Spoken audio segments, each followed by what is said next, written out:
नमस्कार मित्रांनो, मी Omkar Kamble, ओमसा aquarium and पेट शॉपमध्ये तुमचं स्वागत आहे. आज आपला दिवस दुसरा आहे. आपला टॉपिक आहे फिश टँकची साईज किंवा आपण फिश टँक कोणचा वापरू.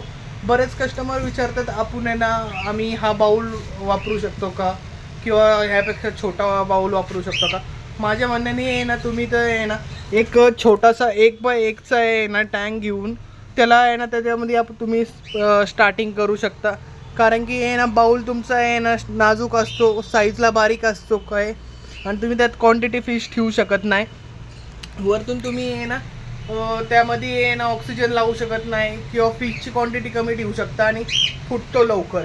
तुम्ही टँक ठेवलं तर तुम्ही त्याच्यात व्हरायटी फिश ठेवू शकता किंवा आहे ना oxygen machine, light, heater, quantity fish ठेवू शकता. अजून तुम्ही आहे ना बाऊल सारखा तुमचा टँक फुटणार नाही, क्लिनिंग करायला सोपा पडतो. अजून तुमचा फिश टँकमध्ये आहे ना तुम्ही डेकोरेट करू शकता, अजून त्यात प्लांटेशन करू शकता. आणि स्टार्टिंग तुम्ही आहे ना एक तर बाऊल स्वस्त पडतो, पण आहे ना तुम्हाला तुमचा बाऊल लवकर फुटतो. पण आहे ना तुम्ही टँक घेसाल तर आहे ना तुम्हाला सेम प्राईस किंवा थोडंसं 200-300 रुपये महाग पडतं.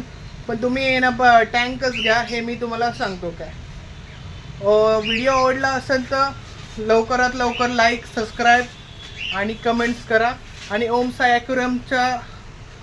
ॲक्वेरियम आणि पेट शॉपच्या याला लाईक